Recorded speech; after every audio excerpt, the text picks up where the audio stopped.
Hello. Hi, everyone. Whoa. Come on now. Where are we? Come on. There it is.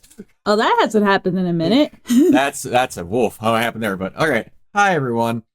We're back. Took some time off last week. We had some sickness going on. We still got a little bit of it, but we're feeling better. So we're gonna try Yes, and it's trudge me. I through am the sickness. No one be down But with me, please. it. I was just about to say that. Goddamn, you stole my joke. Disturb stole all of our jokes. Yes. Wha- I about sound like when I'm sick too. Yeah, same. That's what it sounded like last week. But okay. All right. So we are going to go through our weeks here. What's up, Amrian, before we get to the news. So go ahead. So last week was kind of fun. Over the weekend, my brother came up to visit because it's his 30th birthday. Nice. So we had two celebrations. One was barbecue night, Ooh. and then the other was we got like takeout from one of our local Italian restaurants. But it was fun because all of his friends from high school, from college, and friends from Brooklyn all came to spend the weekend. So it was fun. And then of course Mother's Day, the annual tradition of my dad and I making dinner for mom because she's the one who does most of the cooking for the week. So this is like the one day that she looks forward to the most. She gets spoiled. Nice. Bree? um, so I was working a little bit with my personal podcasts, doing more shorts and stuff Hello, that are Pringle. kind of like mildly blowing up, and I also have it a little bit on TikTok, so we're kind of getting some more viewers, and this is exciting for zeroing out. I finally figured out how to get rid of the sound of my annoying oil burner, or at least make it sound a little less obnoxious. Nice. So I got, like the voiceover blankets, they have ones that specifically fit like a sock over the door. Yeah. So that way I don't have to put acoustic paneling on there. So that should be coming soon. Might invest in a new mic soon, but I'm going to just see if I can get rid of that because that will make me so much less sad when I edit zeroing out. That's funny. Very nice. I need to catch up on the Final Destination movies. Kiona. I am the one who got sick, so yeah, it's been a fun couple weeks. It usually takes about 2 weeks before I'm better, so hopefully by next Monday I should be okay. But yeah, it's been a week. It was a week that was. It was a couple weeks that was. What did I do? I saw Sinners, which was very, very good. Nice. Hell yeah. Thunderbolts, also very, very good. Yes. Really good, actually. The West Chesapeake Valley Thunderbolts. Yes. Yeah, and other than that, what was I telling you before we started recording, Brock? I was playing a little bit of Atom Fall last night. Usually when I get sick, I usually kind of just isolate and don't really play much games because sometimes it can make me cough or something, just being like super. If I get really focused, then maybe it doesn't, but sometimes like stress can. So playing this game, it was kind of like, it wasn't very stressful, which was nice. It was a bit of a walk through the English countryside, so I didn't mind that. But with random random telephone payphone boxes that just popped up out of nowhere. Anyway, it's an interesting game. It's I think one of the more underrated releases of this year, and yeah, it's a really pretty game. It's nice to look at. Other than that, it's very stealthy, which is not really my play style because I prefer to just go in guns blazing, but you don't get many guns and you sure as hell don't get many bullets. But, it's all right. It's all right. Can't wait for Doom to drop. I know that I do not have $100 to spend on it, so I didn't get the early access, but for me, tomorrow is when it drops at about 8 o'clock, I think. judging from the timer. Games are So- dropping on any day of the week now. It's so weird, right? It's super weird. Yeah, it's like 8 p.m. on Wednesday. What? How? What What? are we Okay, even fine. doing? Yeah, It used what to are we be doing? religiously. Anyway, It was every week on Tuesday.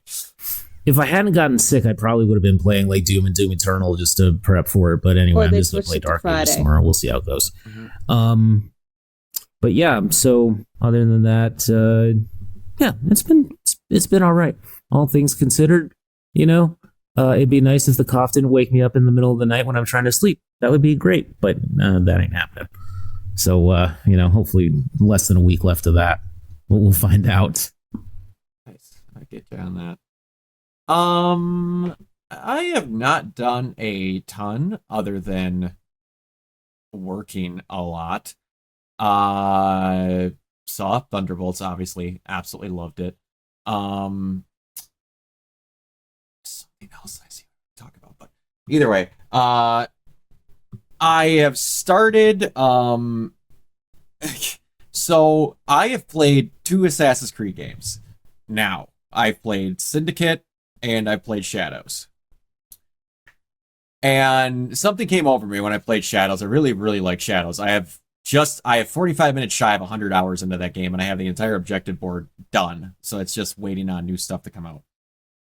But I'm now starting a voyage to go through all of the Assassin's Creed games starting from the start that I can natively on the PS4 or PS5. So started with 2 last night. Oh boy. That is a video game that came out on the PS3.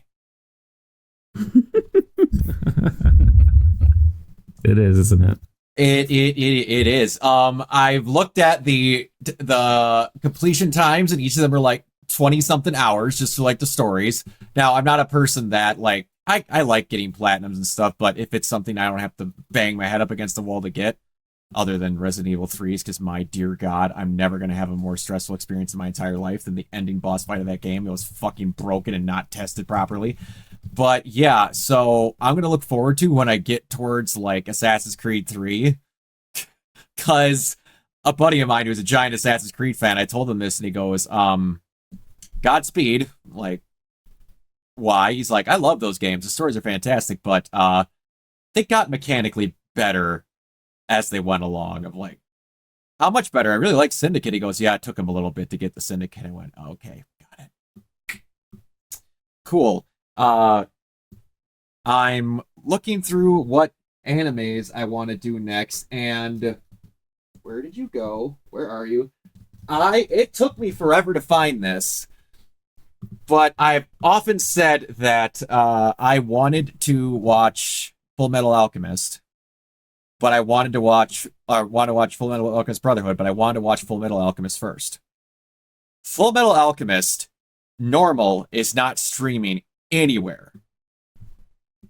Yeah, it's been off streaming for a while. Like, which is insane for how big that show is. There's like really no way you can legally stream it. Brotherhood, you can get, but I did find this. Nice. So I didn't know. Damn, that's been out of print for years. Holy shit. Amazon fine, baby. So Alchemist I have. So I can now watch Alchemist to get through it to watch Brotherhood. So we shall see. So yeah, that was a hell of a find. But the other find, for those that don't know, I'm quite the fan of steelbooks. And ever since Best Buy stopped getting physical media, it kind of shot myself in the foot with that. But I did find one that I thought was fantastic, and I don't know if I have the other part of it here with me, but... Oh, Ooh. nice. Oh, I forgot. I also got a new steelbook. I'm going to go to my convenience, because my DVD and Blu-ray thing is right next to me. Do I have that thing here? I might not. But, hold on. Give me 1 second. I think I know where it is. I might know where it is. I do. Right here. I didn't think this thing came with anything. But, apparently these came out for the 30th anniversary. but it shows you the map of where they went. And it's, of course, a miniature poster as well that came with it, so I thought that was Nice. pretty sick. Oh yeah, I totally forgot that I got this bad boy. Nice. Oh, nice, Akira. Very nice. Yeah, it's new 4K. Apparently, Crunchyroll like in March just came out with it. I guess for the 35th anniversary or like whatever. So yeah, it's a 4K restoration and Blu-ray. And the nice thing about this is not only does it have the Pioneer dub, it also has the original English dub too. Ooh, very nice. It's only in stereo and not in 5.1 because funniest fact, surround sound didn't really exist until the early 90s, so most of these newer ones are like remixes, so that was all we had back in the day.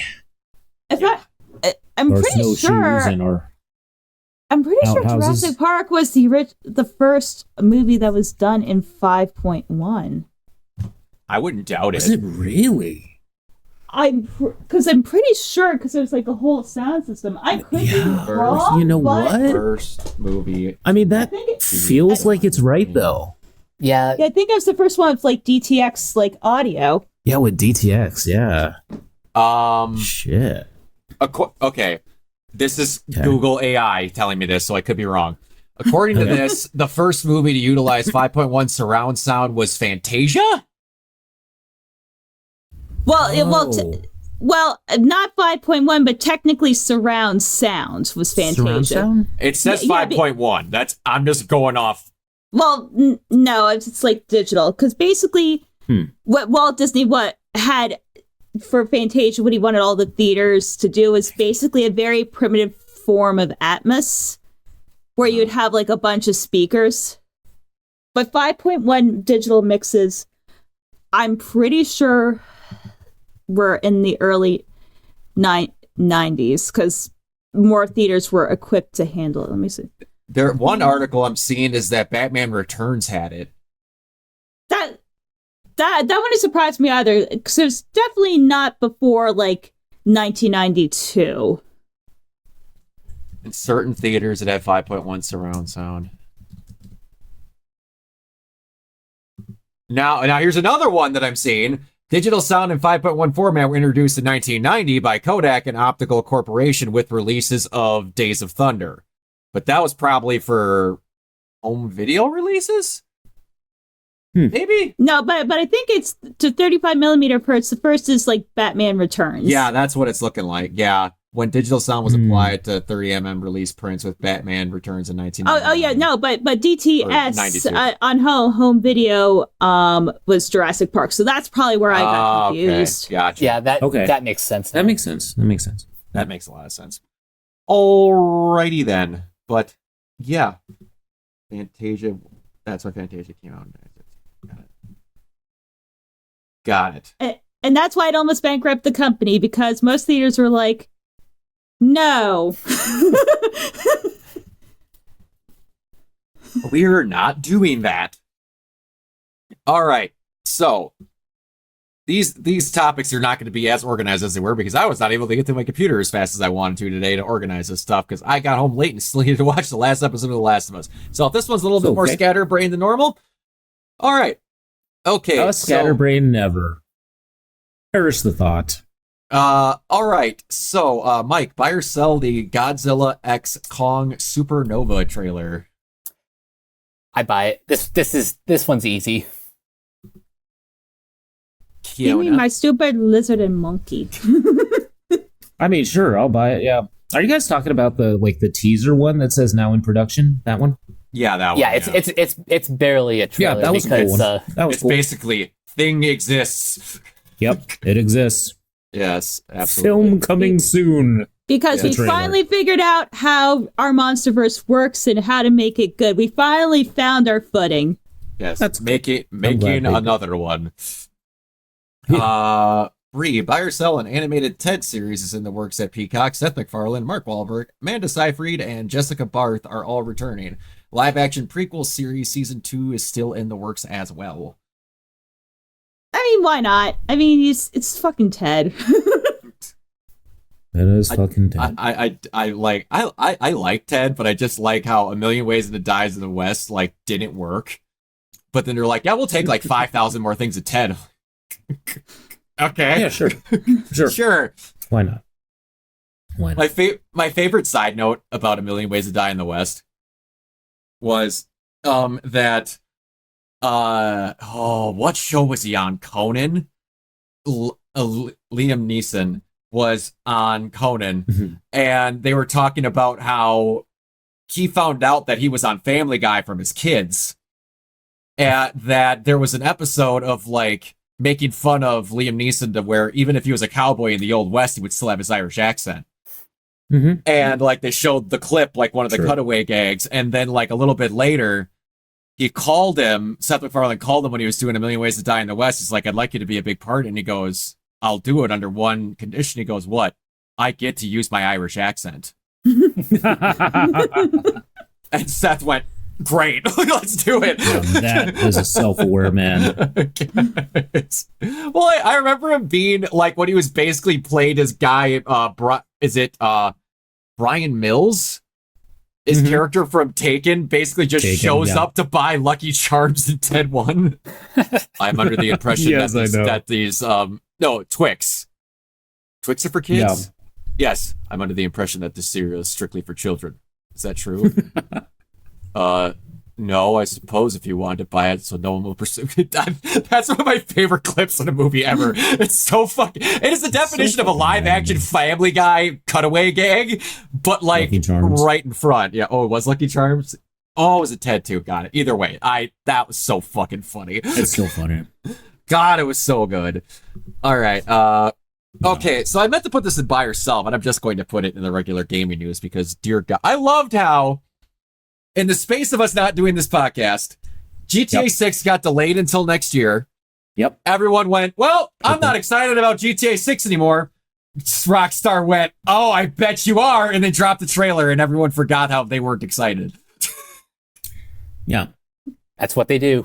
There is keys. rumors, because it's not confirmed anywhere, but there's rumors that the budget of this game is over $1 billion. And now people guffaw at that, but they made damn near $10 billion off of GTA 5. That's why your standard edition will cost $100. No, Kiona, I'm telling you right now what's going to happen, and I'd be willing to bet my house on this. Yeah. What's going to happen is the standard edition is going to cost $70, but the premium edition with 5 days early access will cost $100. Yeah. Yep. Who's not going to be the one that doesn't want to play it 5 days early? Me. I guarantee it. Everyone's going to be doing that. And I'll be like, I don't care. I'm going to play it because it looks cool. I'm going to at least try it. But, and I'm sorry if that fucking thing does cost near $100 and anyone blames anyone, but doesn't slightly blame Nintendo. Oh, come You're on. high off your rocker. It's absolutely Nintendo. Nintendo, that was the test, man. That was the test. That was the test. Because we're going to talk a little bit further down about another company another company that has taken up the test. Yes, exactly. But yeah, so. But it's the same thing that they're doing with Doom. Doom is $100 if you want to play it 3 days early. Is it really? Yeah. Well, it's $100 for the premium upgrade thing, like $100 total for the premium edition, and that gives you the 3 days of early access. I was going to say, if it was just an extra $30 for early access, this would be like, holy fuck. Yeah. Okay. No, that's kind of fucked up, but all right. It is. So the synopsis is set in Vice City. Jason and Lucia have always known the deck was stacked against them, but when an easy score goes wrong, they find themselves on the darkest side of the sunniest place in America in the middle of a conspiracy stretching across the state of Leonida, forced to rely on each other more than ever if they are to make it out alive. Rockstar Games, this trailer was captured entirely on a base PS5. That's crazy. Holy crap. That's crazy if you think about it, because look at all that stuff that they're doing with the game. And they said that parts of that were gameplay and part of it was cutscenes. Yeah. I'm Well, that telling you might right. be why this game is taking so long, because that's an engineering miracle. Yeah, I can't remember exactly what shots, but they like take a shot of Yep. Lucia. If God, I'm hoping I say her name correctly. Like with her head out of a car, and then they showed the redone shot, and you can see dust in her fucking hair. Like you could see the carbonation bubbles in the beer bottles in the fucking truck. I know. And there's a shot where this guy in that pickup truck pulls up to Jason's house, and it looks down at the guy in the truck in the yard, and it's just live action. It just is. Like it's, and I don't mean to be the guy, It's about as close as we could possibly get. Yeah, in terms of end game. Yeah. At least for now. I don't know where they'll go from here. I don't know, but I tell you right now, I might not live to see the next GTA. So, but the woman that they got to play Lucia, I don't know if that backside is exaggerated in that game, but oh my God, that shot of her in that yellow dress. That is I didn't know jiggle physics could do that.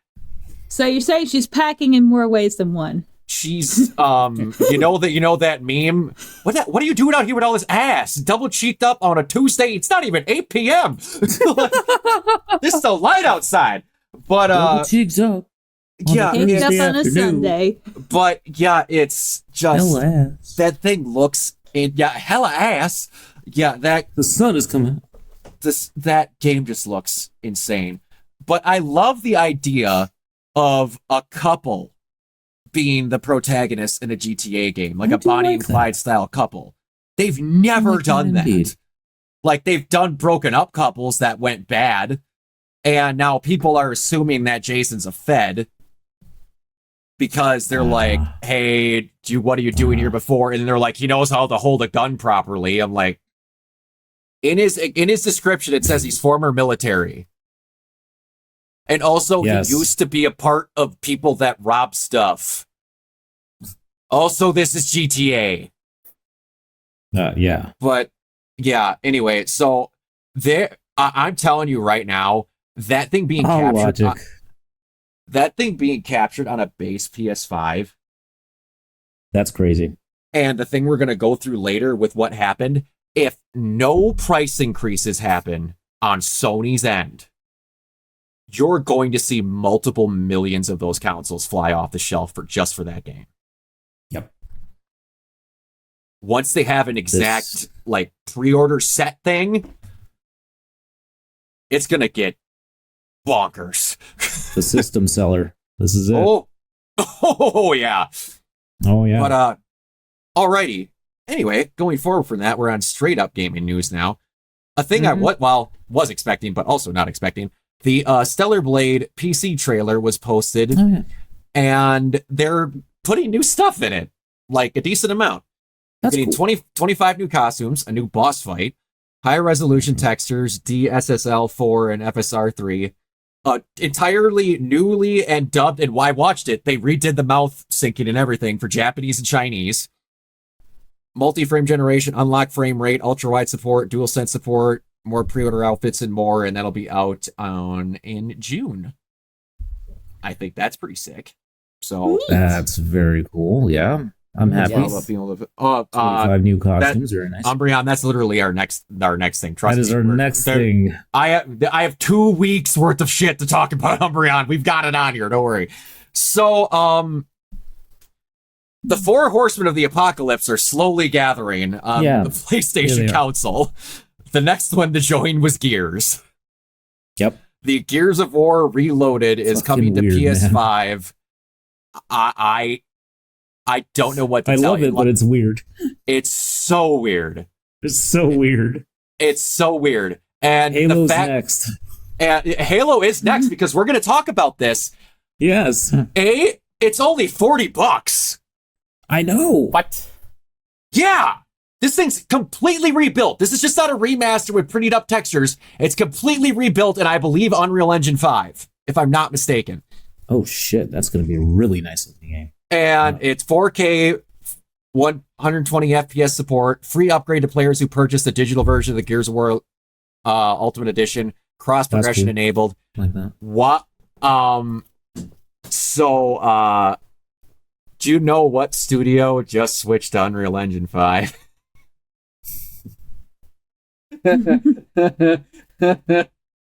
A little studio called 343. Uh-huh. Do you know what game series They is made a made? whole announcement about Do you know what right. game series is made by 343 and uses Unreal Engine 5 to make it really easily accessible to make games for the PS5? No more slip space engine.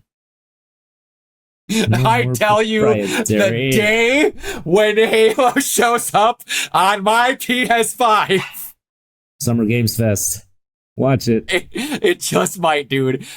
We are gonna see a wave of just pissed off people, and I'm gonna be like, Oh yeah. "What do you guys want to do? Xbox hates its own console." Yes. But all What do right, you need an Xbox Which- for? which- And also, in 2025, it's just like so stupid. Like, it's not an exclusive. It makes me so angry. it's like this is what you've openly said. Xbox makes all the best decisions. You then cannot be mad when they tell you they're going multi-platform, and they're like, "Well, yeah, we'll get the money and blah blah blah, but the cool games will stay with us." No, you had Phil go on multiple podcasts and say, "No, there's no red tape."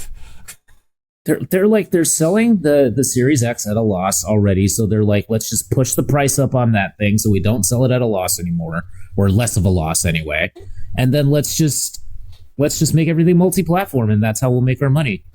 Besides Game Pass, besides PC releases. I mean, legit at this point, if Xbox exists beyond 2030, I would be shocked. Same. Yeah. All right, Just make it a branding thing. Yes, it does. Yes, it does. It did it first. If you believe rumors, and I'm not saying it's true, supposedly, because I don't remember when it happened, but it was a year or two in, they redid the guts partially of the PS5 with different parts to make it run more succinct, but at a lower cost. Okay. Supposedly, it's either even or slightly with the profit, because I have the original PS5. Right, you can't make that anymore, supposedly. Okay. That's what Sony said. I don't know if that's true. But I have one all of right. the OG models. So if they did a hardware refresh, then it's like then they could have changed it up. All right. But okay, so we're gonna go through what they increased. Xbox Series went up just shy of $100. The Series S with a terabyte went up just shy of $100. The Series X digital went up $100.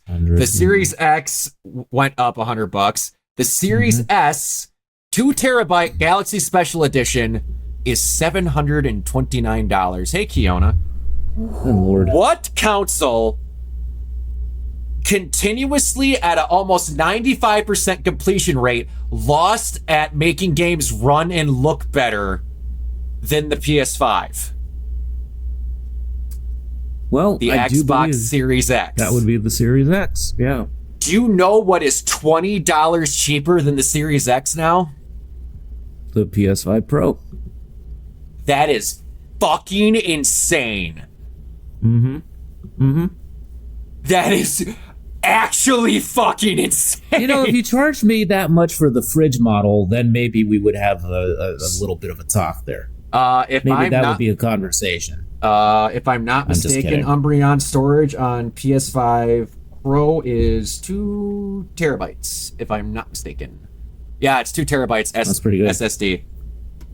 That's not So, console that is the upgraded version of the one that spanked you at making every other game look good, with the same amount of memory, for $20 less. they don't care about selling those consoles anymore. They really don't. They really They don't. really don't. But all right, the other thing that blows my mind, which I didn't get to, well, the one that blew my mind the most was the fact that the freaking base console with the thing went up. They raised the price of their controllers. Why? Why? Why? Why though? $10. Why, though? So you're just paying $30 more for nothing? You're paying $30 more for a half as powerful a console. Bordering on. Microsoft issued IGN with the following statement of why the price were taking place. Nintendo did it, so do we. We understand that these changes are challenging, and they were made with careful consideration given the market conditions that we're being outsold 4-1 currently, and the rising cost of development. Looking ahead, that we can continue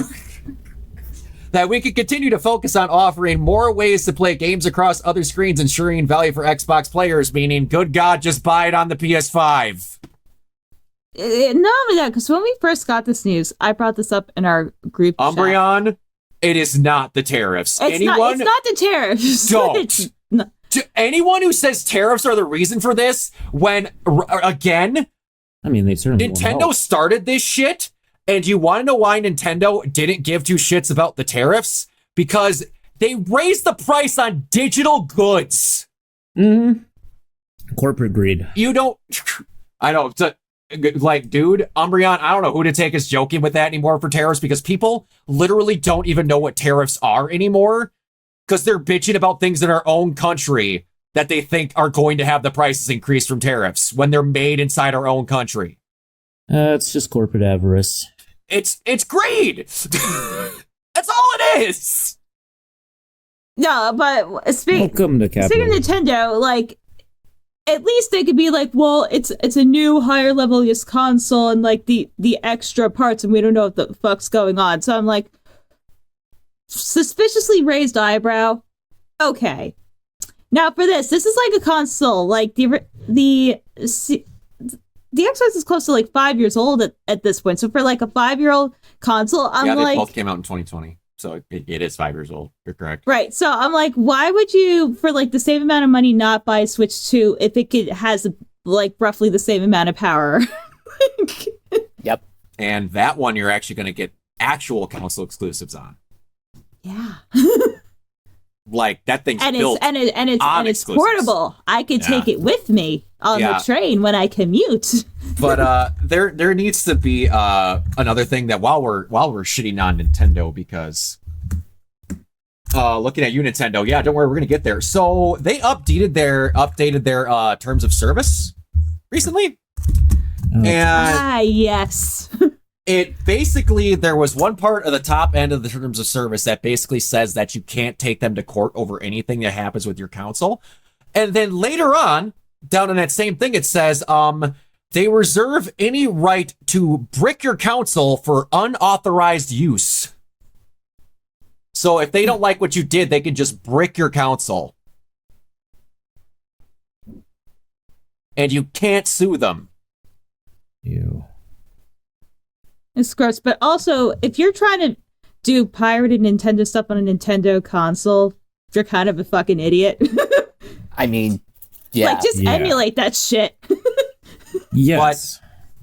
But I get that part, but them changing, hey, we can't take you to court. We're not saying that for any dumb reason or nothing. By the way, we can kill your console because lulz. Well, no money back either. I think the court thing is more, they don't want another situation like the Joy-Con drift.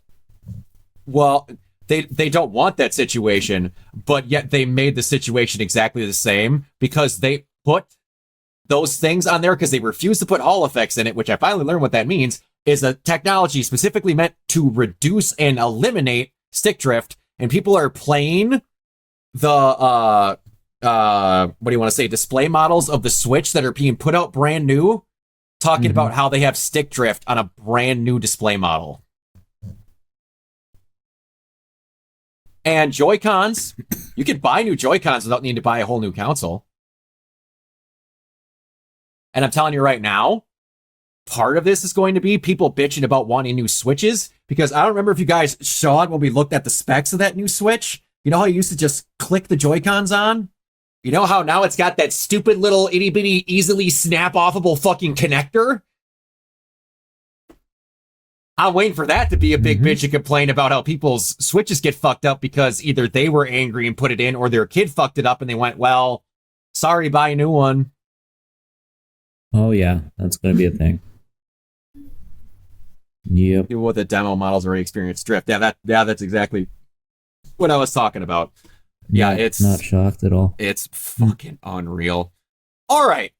Anyways, so PlayStation has owned a new studio that is called Studio LFG.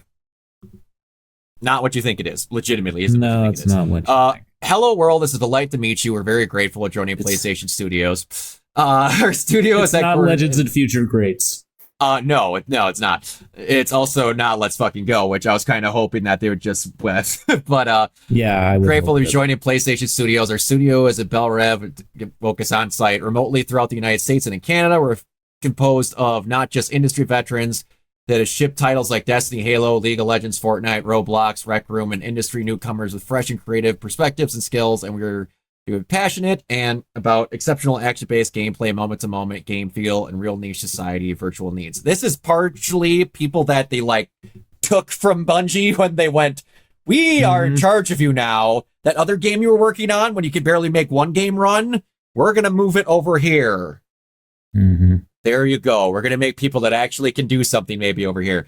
But the LFG stands for looking for group.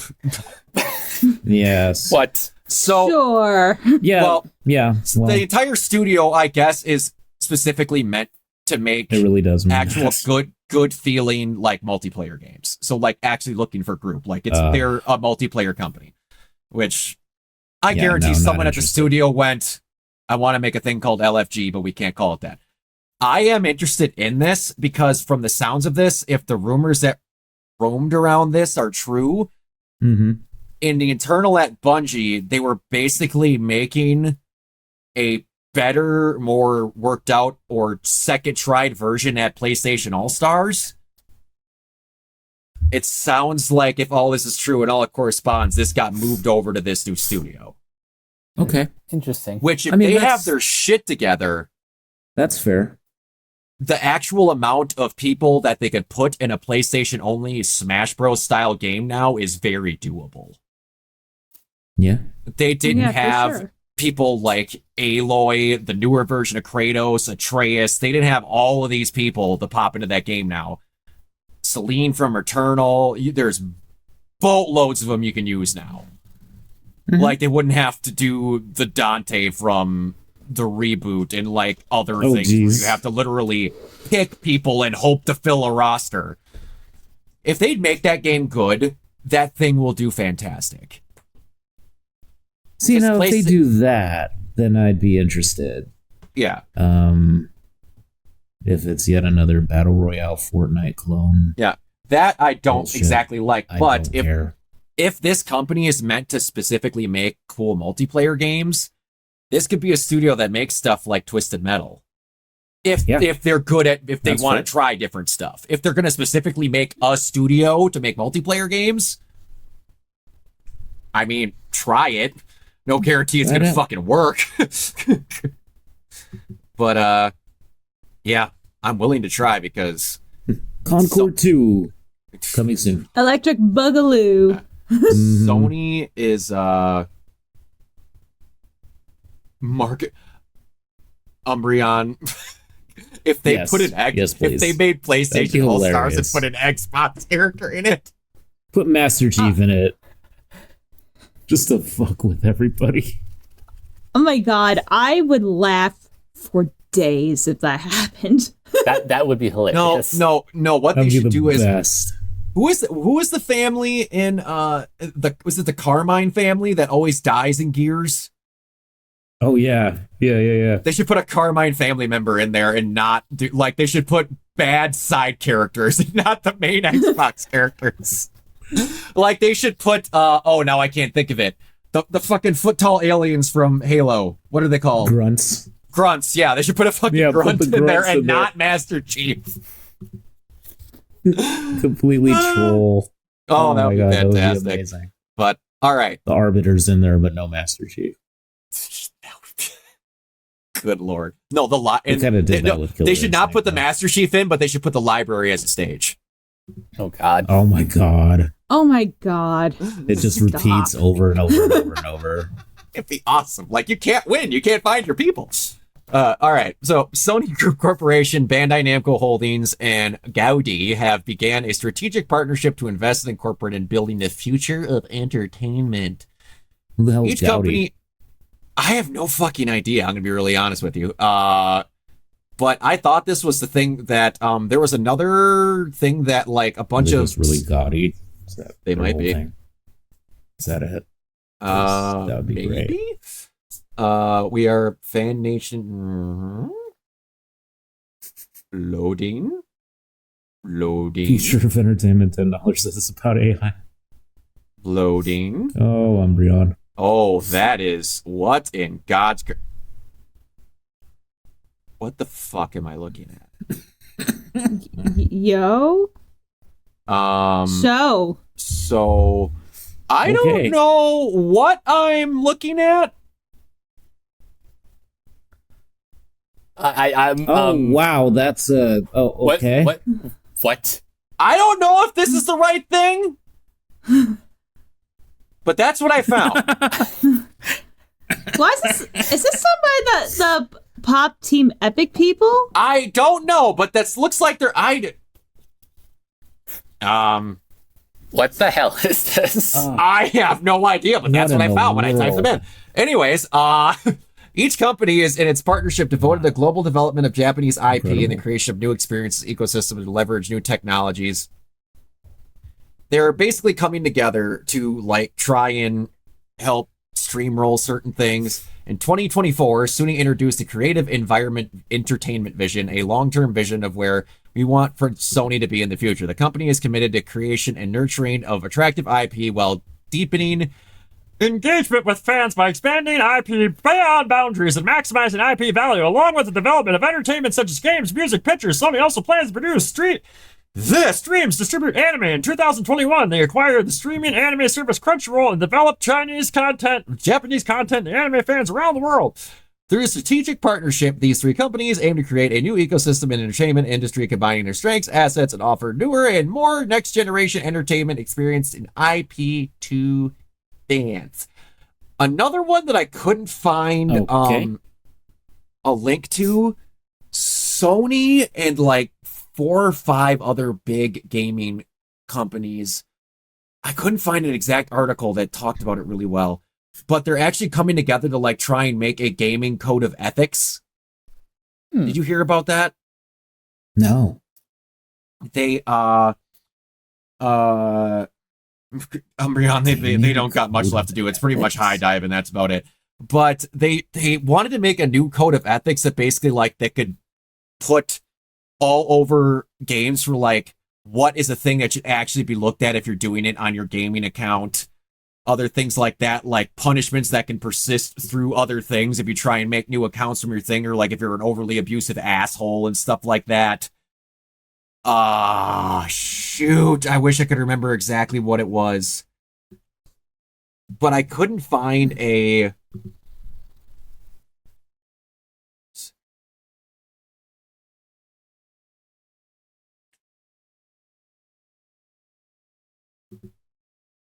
Ethics? This fall's push for video game industry code of ethics.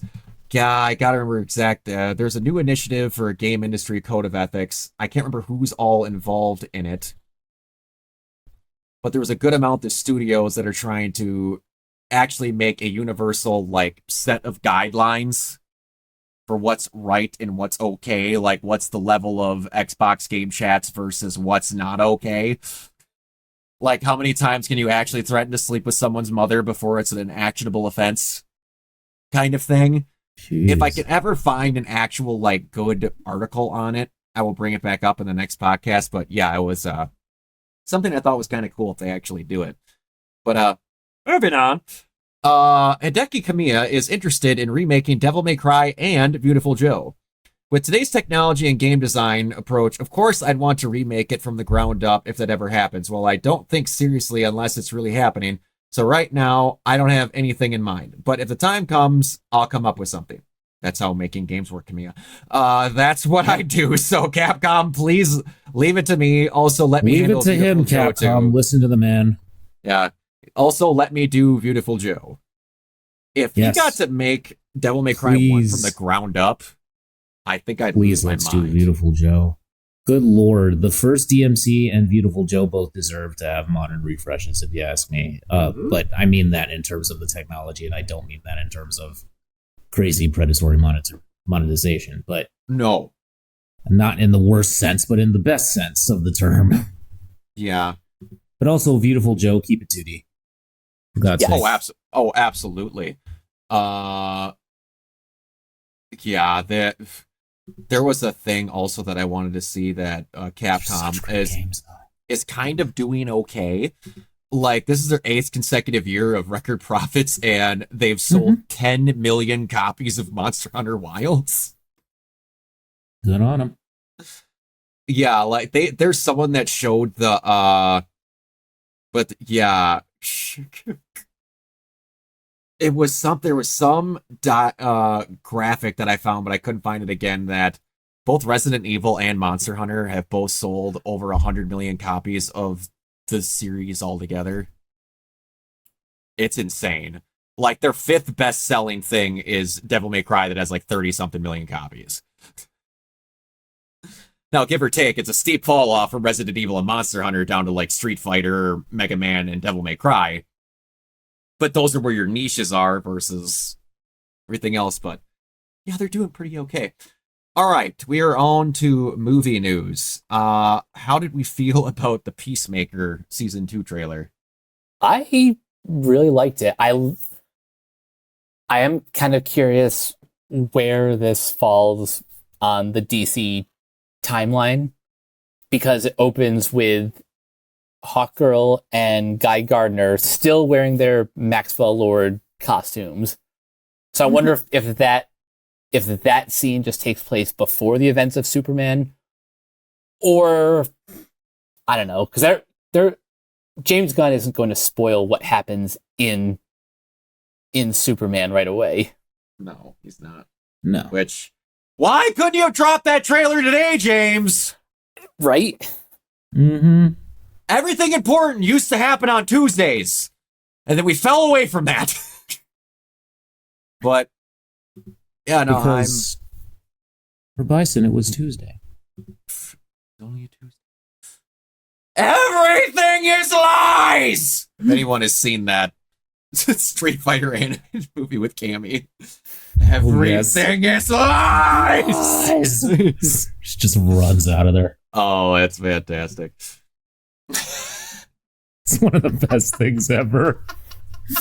Isn't it also that same stupid thing? Cartoon and the even stupider Mortal Kombat one? I tell you, Wasn't there in what a time to be alive.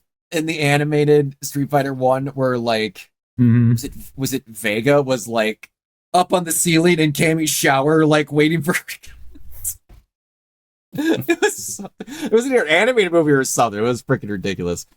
Are you talking about the Chun-Li Vega thing? Yeah, where like he they have attacks her when she comes out of the shower. Yeah. That's a solid fight, though, man. That fight is amazing. Oh, absolutely, it is. Yeah, it's like really well animated and stuff. Nobody appreciated it at the time either. Everybody was like, "Oh, this movie sucks." Not. And then now, like everybody looks at it and they're like, "You know what? That was actually pretty. That was like good and animated really well." Absolutely. All right. The tonal whiplash, though, if you watch like the Japanese version with that music and you watch like the American version with like KMFDM shit, and yeah, it's a very different feel. Tonal whiplash. Yes. All right. So, while doing the premiere of who added this in? I think Tommy must have added this.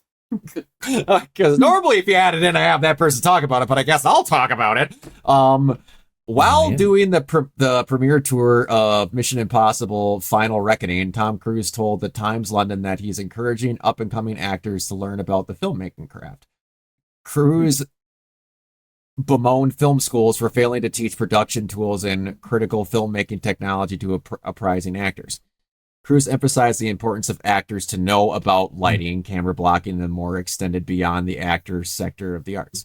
It is important to understand the tools around you, Cruise said. There is so much tech. It's like understanding the stage as an actor, but for a lot of artists, it's not taught in school how to understand the lens, how to jump off of a building, how to hold to the side of a plane, what I can do, why is the eye movement, and recognize the effectiveness. Crap. Honestly, this makes a lot of sense. And It is, yeah. It's like, Yeah. but this is everything, though. I'm not going to say this is just filmmaking. This is jobs, period. Yeah. You need to know as little as possible, and then we'll be mad when you don't do as well as the guys that worked here for 30 years that had to learn everything. Yeah.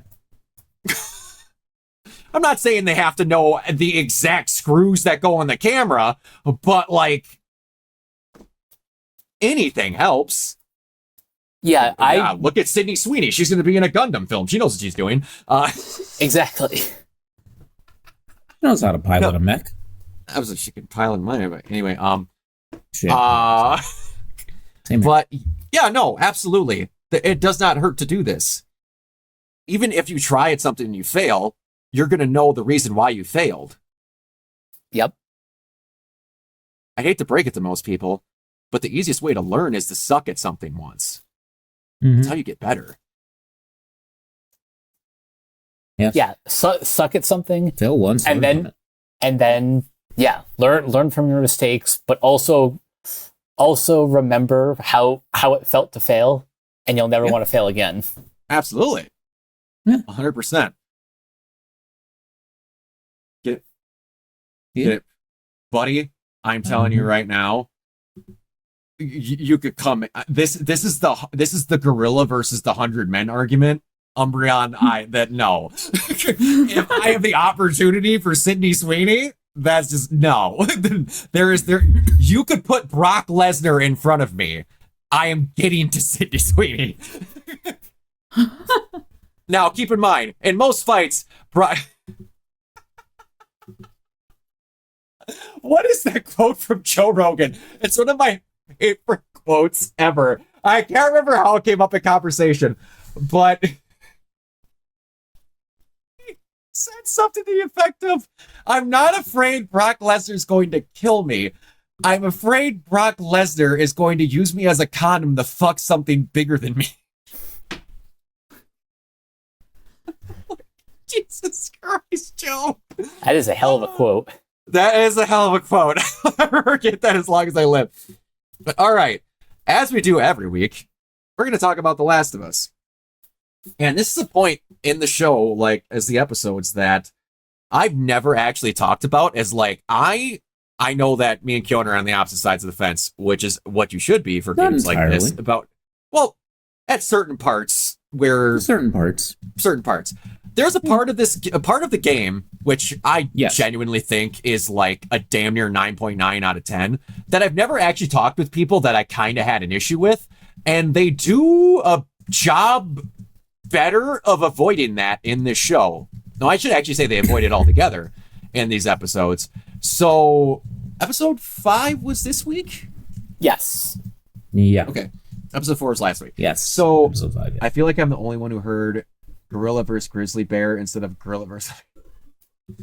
How to perfect the show with, yeah. Episode 3 was really good. Episode 4, so the scene is kind of the same in the... here, what we do normally. Mike, how did you like episode 4? Episode 4 and episode 5, I really enjoyed both episodes. Okay. So, episode 4, and this is a product of them having to do it differently, but I actually like that they did it this way. In the games, the spores are introduced right away.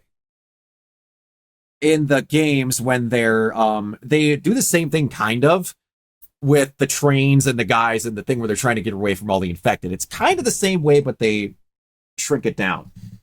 And Umbreon, that line, when everyone gets mad at that, everyone gets mad at Ellie, the person who's known for making really bad jokes, making a joke. Oh, And come I on, just the shake dad my joke head was like- funny. Like they're lesbians. It's a joke. But then again, we don't want to fuck Bella Ramsey, so she's a bad actress. Her. But anyway, so She literally that's- made a dad joke. Exactly. But so no, we missed the week of podcast Umbreon. But when they get out and they get close to like the gate thing, I don't remember when it happens, but at some point, Ellie's mask cracks when she's with Dina. Mhm. So then Dina is like freaking the fuck out because at this point, Dina and Ellie are a thing. In the Yes. game, they're like, so we're going to go get him. We're not telling anyone we're leaving. You go grab Joel's gun, and I got the horse ready.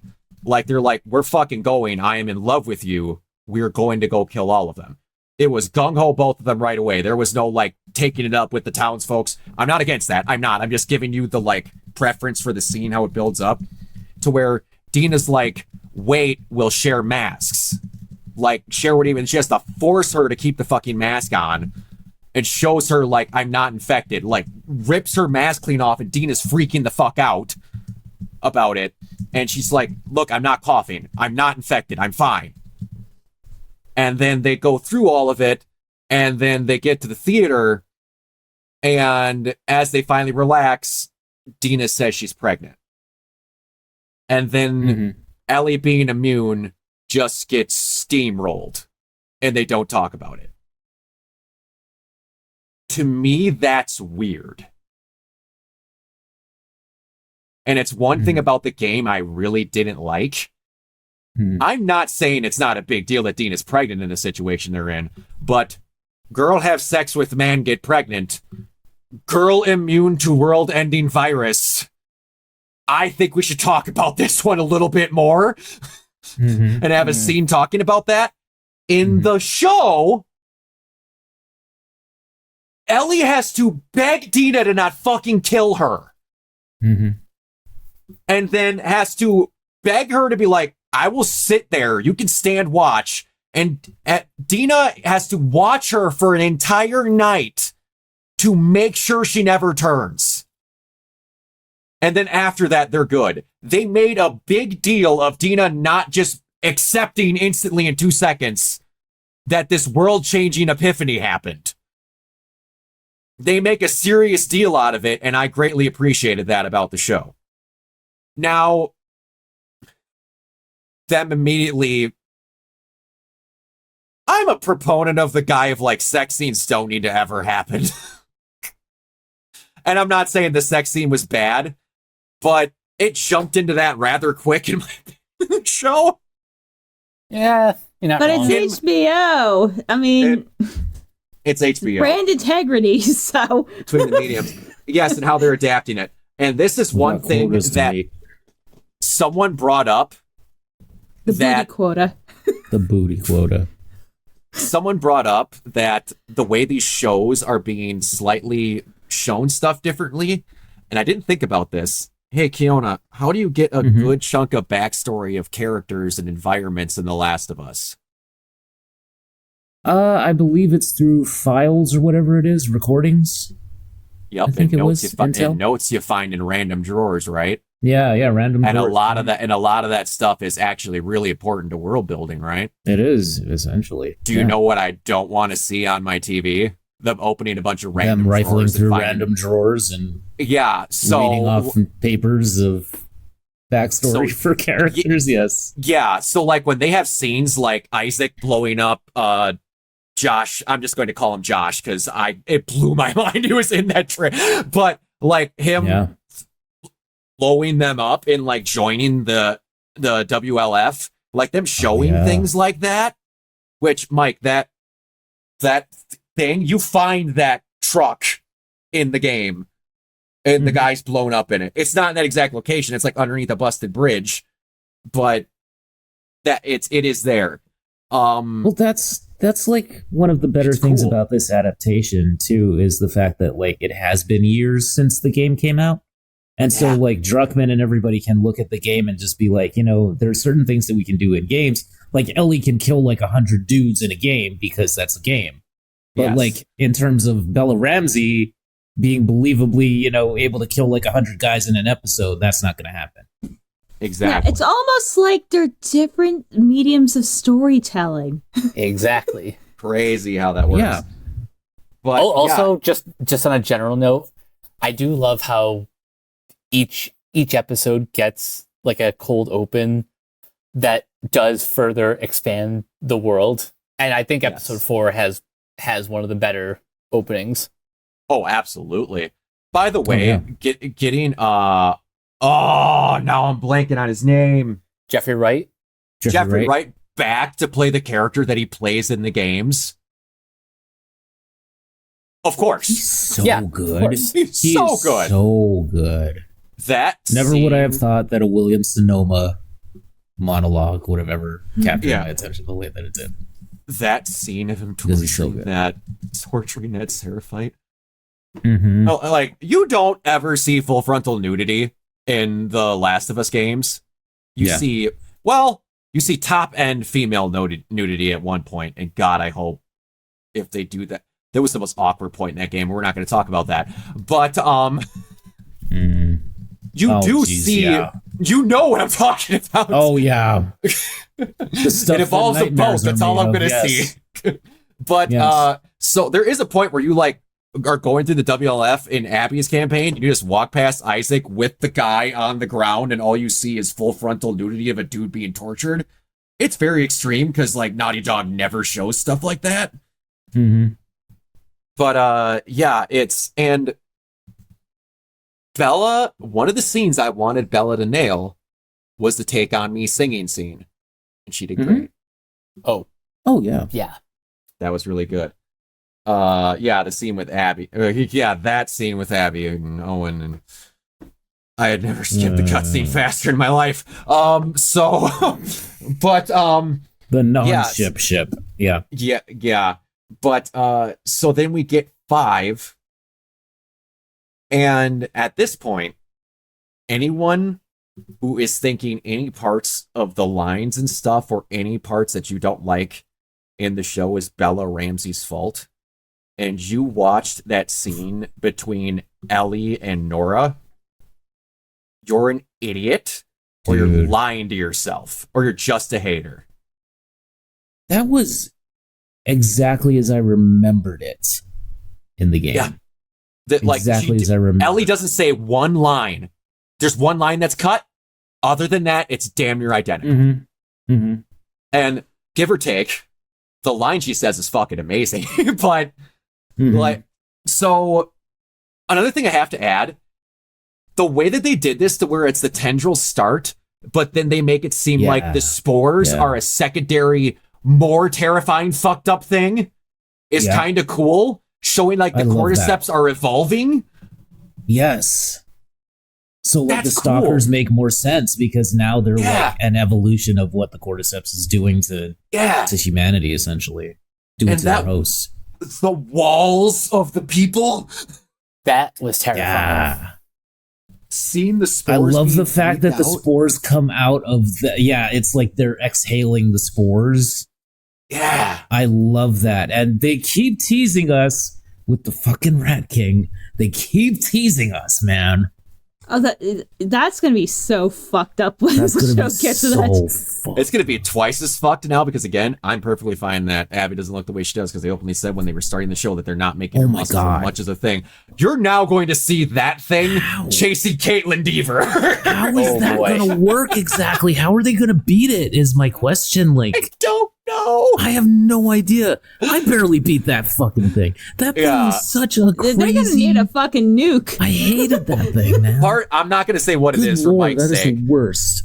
But there's a thing in that room that I think they're going to use to explode, and I think if you guys remember what she finds it in, I think that's partially what it's going to be with. But I think that's how they changed that, and I also like how when she chases Nora through, which Jesse coming back and finding them, he does that as well. It's in a different situation, but the build-up scene where like also again making it a big deal that Ellie is immune. She's like, you go walk that way. She's like, but what about you? Which one of us can get infected and bit 15 times? Me or you? Run. Like, them making Ellie just more okay of like, I can take the shit go is great. And they're going to have to lie to Jesse a little bit because I don't remember in the game if they told him. Ooh. I don't think they ever did. I don't think Jesse ever knew she was immune. I don't think he did. Because there's never a situation where he sees her get bit. Ever. Yeah. Yeah. But, yeah, you're right.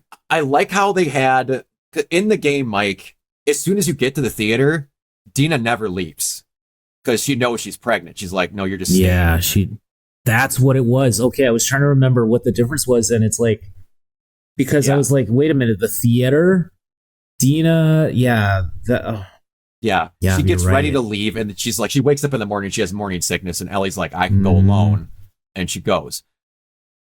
And in that moment where she starts singing Future Days, it's done a little bit differently. That's one of my favorite moments in a video game ever. It's done really well. Oh, that's coming. That's coming in a flashback too, I'm sure. Ashley, you're so fucking good at your job. Oh, but I like how they did the difference of like, well, we still need to get Ellie to the hospital when they split with the Seraphites in the park, and Ellie's like, I need to go. Fucking hospitals. No, Jesse's got her.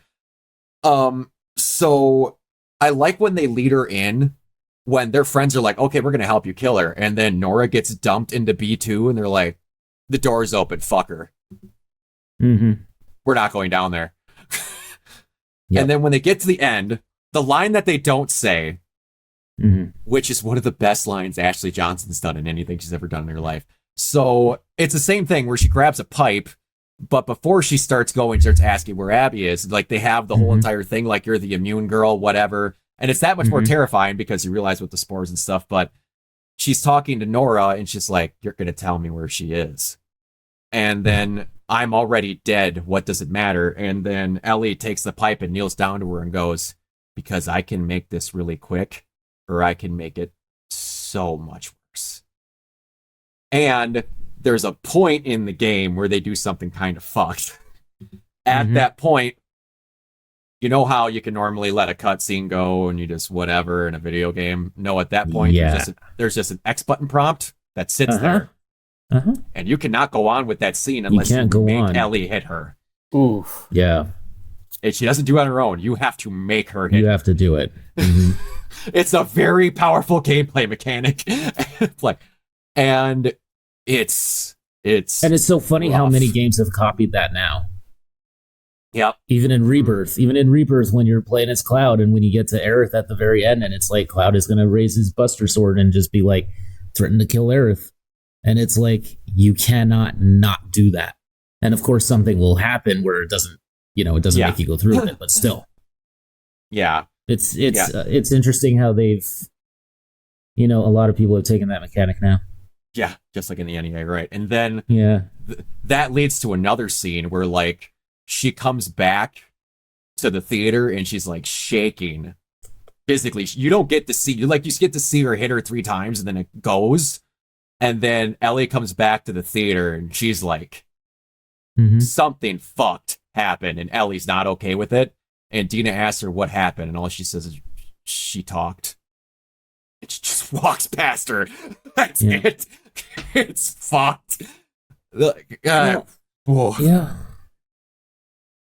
Oh. But one thing, and I have to bring it up about this. So, Mike, have you seen anything about Intergalactic the Heretic Prophet? Oh. That sounds vaguely familiar. It's the new Naughty Dog game. Naughty Dog is the company that makes The Last of Us. Yep. Same directors. It's Druckmann, I believe. Yep. Tatiana Gabriel. Am I saying her right name? Tati right? Gabriel. Tati Gabriel. Sorry. Yeah. Tati Gabriel, who plays Nora in this, is the main character of the new game. She's really good. So, she was in The 100 too. In this scene, the character playing the head of the old series is torturing to death the person who's going to be in the new series. Oh. Yeah, that's right. How dare you take over my franchise? Just thought that was really funny when you think about the coincidences, which shows how much Druckmann likes her. She's going to be in Intergalactic too. I'm so happy that she's going to be the lead in that game because, I'm wondering which one she got very first. Good actress. Very good. Because when did they one film had this? to leave to the other. Yeah, had to. But I mean, given they've been working on Intergalactic probably for some time, right? So I would think that Last of Us 2 came out in 2020. 2020, yeah. Did it? Yeah, it was. Last of Us Part 2. It was a packed year, man. Yeah, it came out July 19th, 2020. Yeah. Yeah. It was supposed to come out a little bit earlier, but it did get a delay. I don't remember how much. But the game is woke. My God. Yeah, So no, true. no, that's So my favorite. true. That's my favorite part. The game is woke because they made Abby jacked. The show makes sure. the show makes Abby not jacked. Fuck this! It's not accurate. You hated it in the game. I mean, you trying to kill like Laura Bailey's kid. Don't like Abby, sure, whatever. Laura Bailey didn't kill your favorite character. No. What the fuck? In this situation, you should hate Neil Druckmann. He wrote the scenes, not Laura Bailey. Oh, Intergalactic. Oh, Intergalactic is woke. At this point, yeah, I know, because woman is attractive with bald head. I'm sorry. If you could be attractive with a bald head. Tati Gabrielle is literally a fucking model. Like, what the shit are you even talking about? Yes. Women are not pretty feminine. Brock, say the thing. You don't deserve women. Yay! I'm just going to. I need to find a way because I know I can play sound You need to clips on record here it. somewhere. You need to record Yes, it. I need to. On Twitch, you can have it as a redeem. God damn it! I need to figure out a proper dumb voice to do it incorrectly. That's not my voice, so I'll need to figure out a good way to do it. Do the game show voice. We'll figure something out. But yeah, it's I'm looking quite forward to it. I'm quite happy about that. But okay. Speaking of The Last of Us, Bella Ramsey defends keeping gender categories for Best Actor and Actresses awards at shows. It is really important that we have a female category and a male category. Recognition for women in this industry needs to be preserved. Yeah. The Last of Us star, who is non-binary, uses they, them, uses, wow, they mistyped that, they use they, pronouns, who was nominated at the Emmys for lead actor. She says, I have a guttural, that's not quite right, insist to being called an actress, but I don't take it too seriously, but I feel like an attack on my identity. Bella Ramsey explains that they are non-binary because they grew up a little more as a boy than I did a little girl. Like tomboy, whichever, whatever. I always called myself a tomboy, but I wasn't that I thought I was a boyish girl. I always felt like I'm more of an in-between. I always felt more masculine on more of the side of the spectrum. I guess at that moment, I don't feel like I have access to femininity. Mm-hmm. Yeah. Fair. Yeah. Which, anybody reading that and getting mad, hey, host of this podcast and Christian for 34 years of his life, I'm happy for her. Because you know what? It's not my life. Exactly. I mean, just speaking on a personal level, there's a lot of times where I feel disconnected from my own masculinity. So, I mean, fair enough. Bella, you rock. Absolutely. But again... I mean, they gave like a nuanced like discussion, like, yeah, I agree. But I'm like, if someone identifies that way, then they should be able to compete in those categories. Yeah. Yeah. Plus, think of what's going to happen if, and I know some awards groups have experimented with like genderless awards, but think of how much it would skew more towards men. Absolutely. Yeah, it would benefit men almost. You're going to say lead role in a film? The numbers in balance to a way that where there's not going to even be enough female-led films that people are going to want to watch because we find out they don't watch fucking movies anyway, but then vote on them.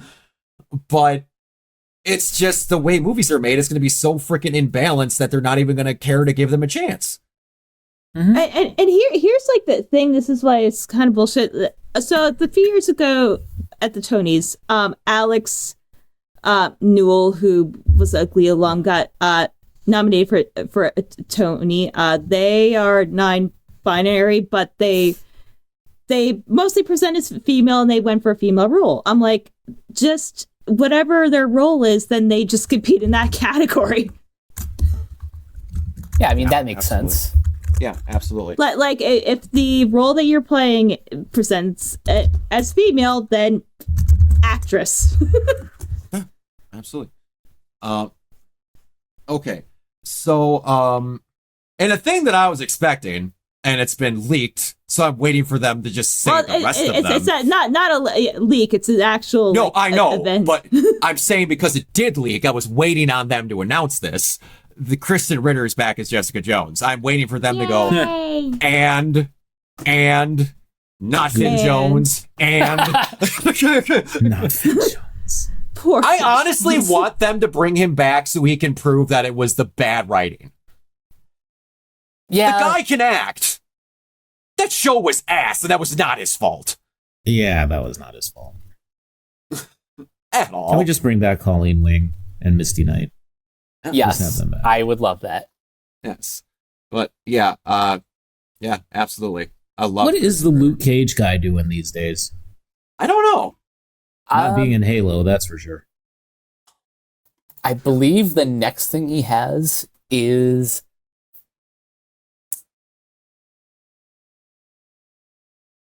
a movie coming out, or that might have already come out, called Alarum Oh, okay.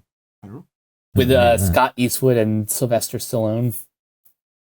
That's a heck Interesting. of a Okay. combo. It's Yeah, it's one of those right. direct to video action movies. Okay. Makes sense. Fair. Oh, But yeah, I mean, he should come back. absolutely. They all should. Why Like- not? Yeah, let Finn Jones come back. Yeah, If nothing else, just for the fact that Jessica Jones can then just rib him some more, like she did on Defenders, you know. absolutely. And like, Yeah. if you're bringing Jessica Jones back, she's the most. I want to say the least direct to fight someone of everyone. Like, she will, obviously, but like Luke Cage, Iron Fist, and Daredevil are all going to get into a fight faster than she is. She's Gonna going be to use more detective direct, skills yeah, more. that's for Yeah. So like, if you're gonna actually want fighting here, you're gonna end up. There's gonna be some point where she's like, "I know a guy," and you're like, "I know you know a guy. I met him." She's like, "Oh yeah." But all right, and I don't know how everyone else felt about it. I myself really liked Hawkeye, the TV show. I Oh did no, not. I thought it was cute. Apparently, it got let out in an interview that Jeremy Renner was offered half the money to do the same amount of work, and that's why Hawkeye season 2 did not happen. That's kind of messed up, man. I love the quote that he gave on that Because one I'm half of an actor podcast. now. Yeah, am I What half the- the Jeremy after the accident? Yeah. Like, he's able to run and do his own stunts after all that. That is freaky. Like you said, the only thing that doesn't work quite right is if he stops talking for a while, he has to almost kind of like set his jaw a little. Other than that, he's fine. He's like 90% titanium now, but he's fine. It's freaking crazy. Which, like, I hope that Jeez. turns into something where like him and blanking Haley Steinfeld were amazing together. They were. Like, Yeah, I've they been were. seeing scenes on TikTok of Kate and Yelena again together. Oh, I saw them Yes. too. Oh my gosh, they were so good. Hi. I need to see them together again. Hello, Kate Bishop.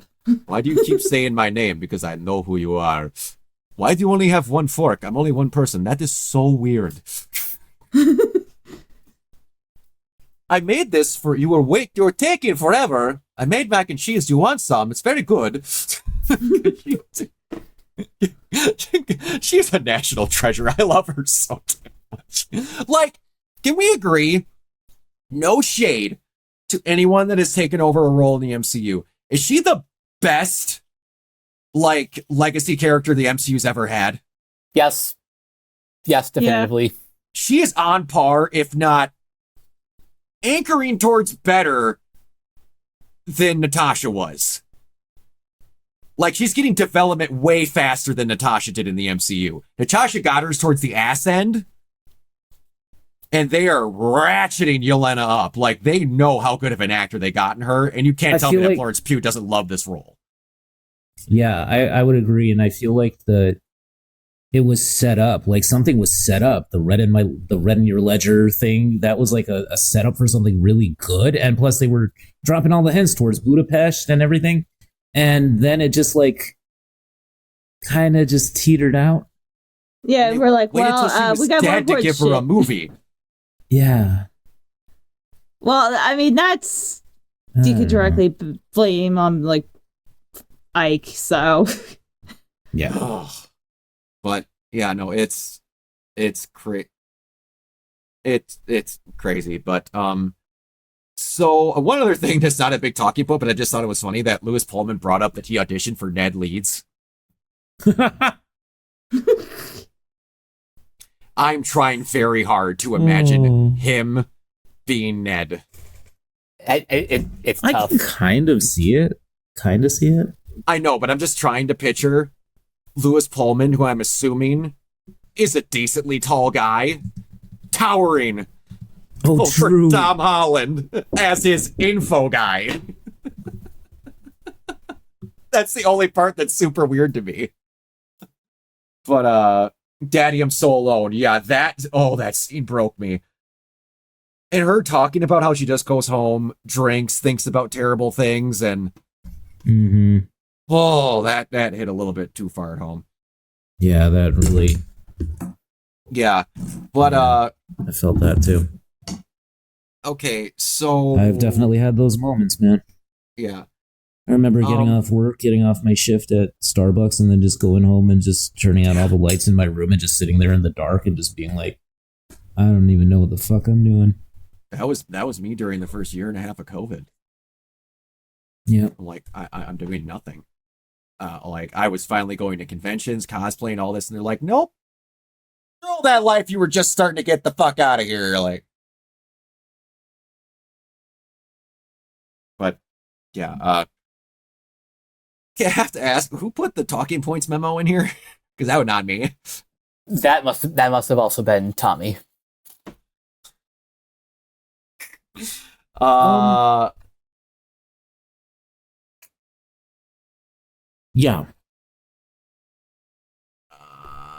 Yeah, I honestly don't know how to talk on that. So, no offense, Tommy. I'm going to leave that for another time for when Tommy's possibly on. So, is it like the public television stuff? Yeah, I don't know what that's about. If you guys know about it, you could talk about it. I unfortunately don't know how to. A vital thing. I think public television's a vital thing, but other than that, I don't really have much to say about it. That's really the extent of that I have as well. Okay, yeah. Absolutely. I agree 100%. All right, hold on. Press. No offense, Tommy, but I just don't. Next time you're on, Tommy. Absolutely. All right. So, I myself did not watch Backlash because I had a lot of stuff going on. But oh, I did. How did you like Backlash? It was all right. It was all right. Yeah. I know that the one that you really want to hear about is Pat McAfee versus Gunther. That thing is so confusing because I watched Raw. Like, they had that match happen. It was weird. The whole setup was weird. Like, and Pat gets the shit kicked out of him at basically, that, right? Basically, he did like a couple of things, and like, you know, where he stood up for like Michael Cole, and Cole got up from the desk and everything and went over and almost got powerbombed by Gunther. Yeah. Which we knew was going to happen, but like, but then of course Pat saved him, and you know, and they tried to do the whole like Bobby Heenan thing where he pulls the leg out from under Gunther, and Pat covers him and gets the 1, 2, 3, but he only got a 2. Yeah. So, yeah, I mean, it was kind of just, you know, very much the, you know, Pat was fighting from underneath and very much the underdog and couldn't really make a dent in Gunther's offense, and of course, you know, ultimate, they're not going to have Gunther lose to Pat McAfee, you know what I mean? Oh. But it was, I think, I don't really know what the point was is the problem. Like, I don't have an issue with how they executed the match. I don't really have an issue with that. But in terms of what the point of this whole thing was, because on Raw this week, I don't know if you saw Brock, but on Raw this week, Pat comes out Gunther's on the second match, and Pat's fine. And Gunther comes out and challenges Jay again. Yeah, and then What's Pat the point is like, of all this? And Pat came out and went, Yeah, man, Gunther's really strong. By the way, forgot that happened. Oh, how's the show going? I mean, it was. I'll give Pat this. Like, Yeah. he was taking those spears. Like, he was being a pro at it. Yeah, absolutely. But like, it The kind of execution goes was to, fine. it kind of goes to people complaining about how we have like 12 championships now, and we had a match between Pat, who I like, and Gunther, who I like. Mhm. But these titles that are fading into irrelevancy didn't have matches. Yeah, and what else was there on the show? Randy and I mean- Cena. Randy and Cena. I mean, that was fun. I mean, I It thought was that was alright. better than Mania, but it was- ended Oh, it like was. definitely stupid. better Like, than Mania. It was. yeah, I know, but I was like, really, R-Truth? I'm like, Well, Okay, Yeah, are I they mean- setting up do you our know how truth? close they are? They're doing it at Saturday night's main event. If you're going to have Cena martyr somebody out, it's going to be the guy who's been saying for 5 years that his childhood hero was John Cena when he's Okay. older than John Cena. Did you see the weird angle at the press conference where he took over for Triple H? Like he pushed Triple H out of the press conference and then like Yeah. And then did the put thing where he Truth was to the like- tail. yeah, where he was like, I'm told that I'm not being as nice as I should be to the press and all that stuff, and he says that whole spiel, and then like Truth just comes out and he just just basically slams him through the table. I thought Yeah. that was weird. And some of the booking is just so odd. I don't know what they're doing. Man, it's almost like someone really powerful had to put it into place that he wanted an idea and Almost. then made Triple H just deal with it. Yeah, Couldn't think of that guy's name. couldn't think of his name. Has No. I mean, rhymes with really, something. Yeah. Bach. Anyway, I was gonna say really the cock, highlight for well, that too. Really, the highlight of Backlash was Becky and Lyra. Holy crap! but they were good. They did it the way they did it, and I really They were good. appreciate that. And one thing that I am appreciating, and I like someone was showing some receipts on a lot of stuff. People were rightly so. I like to bitch about Charlotte coming back and getting title matches. But then someone quietly responded that, hey, you're a big fan of Becky Lynch. Like, that's true. And I respond with, yeah, Becky's had like 5 titles, not 7,000 within a month. Mm-hmm. Just gonna throw that out there. And then Becky is the one getting messages from wrestlers that have been released by WWE talking about how much they know that she is fighting for them behind the scenes, and that's not happening for Charlotte. I mean, her dad literally wrote the book on cheating and winning. So I was having this conversation with a friend the other day, and like, here's the thing too, especially with like the whole Becky Lyra thing, like versus why that didn't really work, with Tiffy and like, is that Becky and Lyra have a history. And they'll actually Charlotte put a and match Tiffany together to don't. make Lyra together. Charlotte sandbagged Tiffany to make her look bad. I know, which made me bad and honestly made me like, I already liked Tiffany, but this made me like her more because she was such a professional when it was so like obvious what was happening. Mm-hmm. Yeah, I would agree. And that didn't happen with Becky and them because Becky's gotten to the point in her career where she just wants to, wrestle and put on good matches. Like, people will bring up her and Bianca. And then Bianca and Becky have both brought up the fact that Bianca was crying backstage when she lost her match when Becky came back. And then Becky said, I'm going to make sure you get one over on me and you end up looking like the bigger star in the end. And guess who did? Bianca Belair. Because Becky actually did what she said she was going to do and make a star look bigger. What happened when the belt was up on the line because Rhea got injured? Becky ended up winning it on Raw, and people got pissed because Liv didn't win it. And you know what happened? They made a program where they set up an entire match at Crown Jewel to make Liv look like a superstar, and they did. Instead of just giving it to Liv in a battle royale. It's almost like every time she's been asked to make a star look bigger, she does it. So whenever they want to come at people about Becky being the same as Charlotte, maybe you should just shut the fuck up. Because they're not the same. It's almost like they're not friends anymore, and I can't imagine why. Now, like Becky came out in a podcast and said that Charlotte's only okay with being friends with you as long as you're not a bigger star than her. And I can't imagine who she doesn't get along with a lot of people anymore for, or why. Maybe that was true. Can't imagine. Yeah. Like, I don't know if anyone saw on my Facebook the post that I shared. There was a thing where Charlotte was talking about if people are going to keep booing her, she's just going to leave and never come back. And then it cuts to Jay dancing in the ring and Get Out by JoJo playing.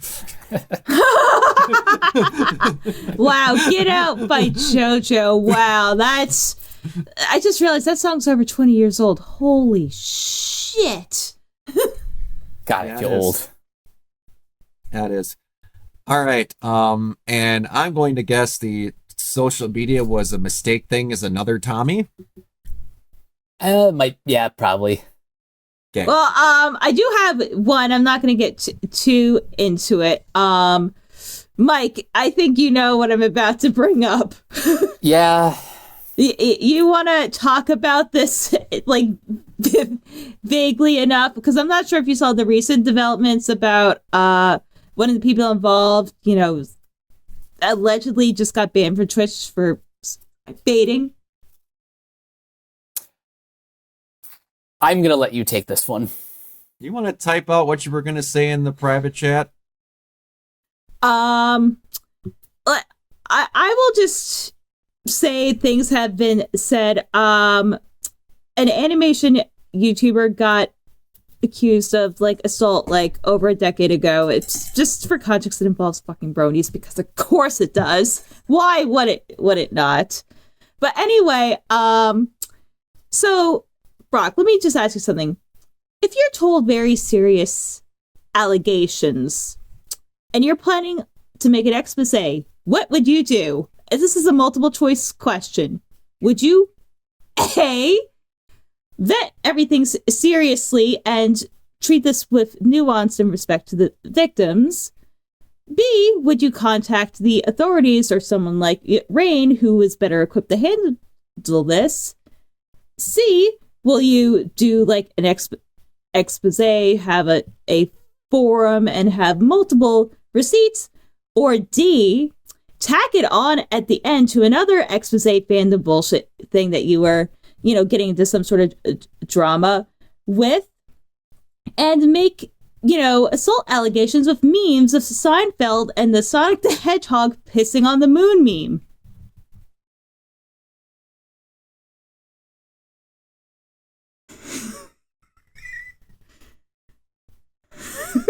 Okay. Believe it or not, there is a wrong answer. But it's also the right one. I know. Oh boy. So we're gonna take this and we're gonna go back a couple steps. Where the fuck did what? Mike, you just explain. I am begging you.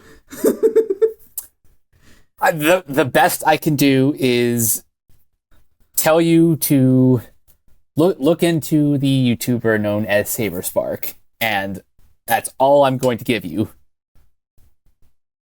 I already don't like how this guy looks. Oh, this looks... Why does that look familiar?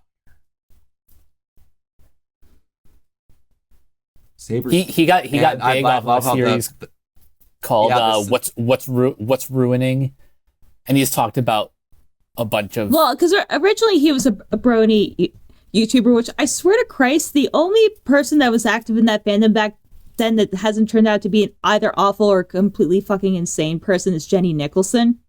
Yeah, I love how I look him up. All the articles to the right are responds to sexual assault allegations. This is not how to cancel someone. Look underneath it. Responds to sexual assault allegations. Did you know he has sexual assault allegations? Sexual assault allegations! All the allegations against YouTuber Saber Spark. Oh boy. But here's like the thing, like Jesus. I think the allegations are credible, but even if they aren't, there's like other stuff, like being upset that he gave Ben Shapiro money willingly and then cried when they took his money. I mean, that's on you that you trusted Ben Shapiro. Yeah.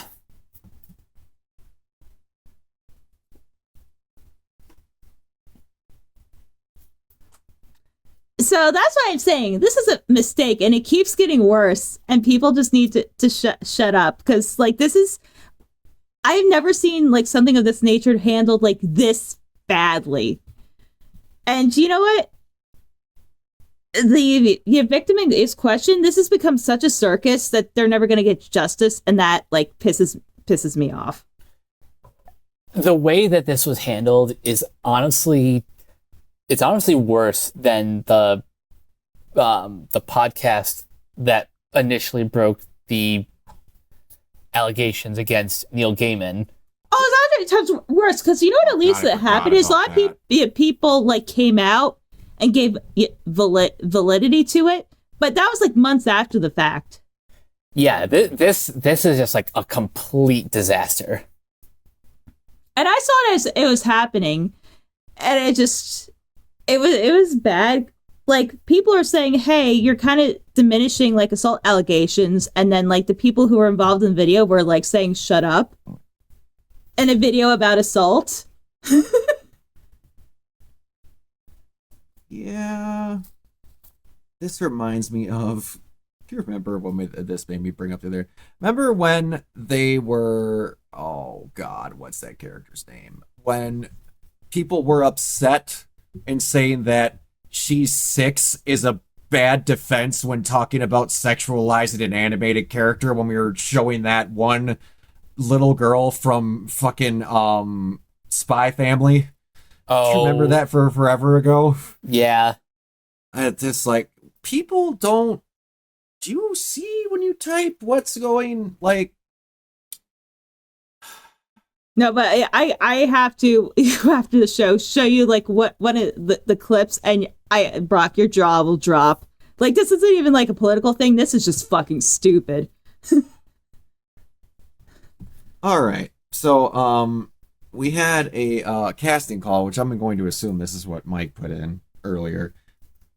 Yeah. I'm going to assume so this is it.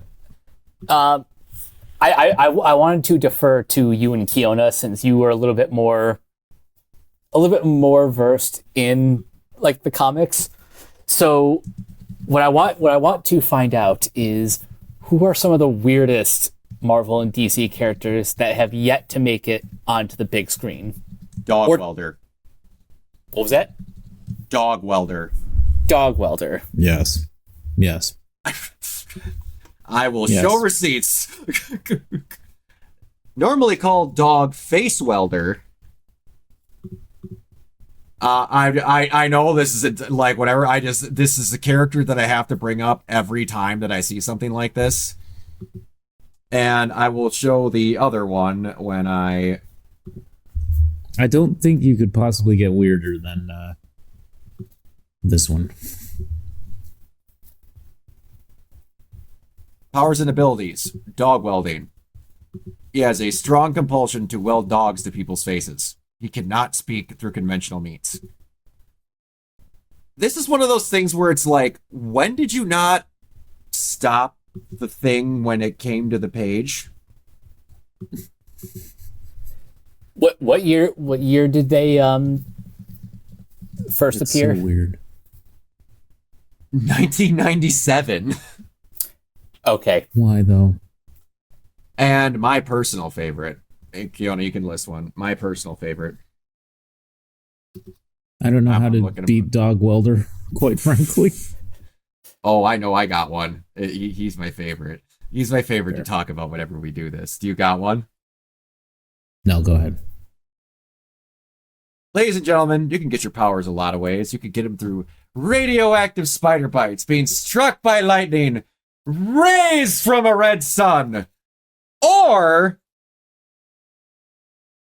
good old Colombian booga sugar. We have Snowflame, who gets his powers from cocaine. My favorite.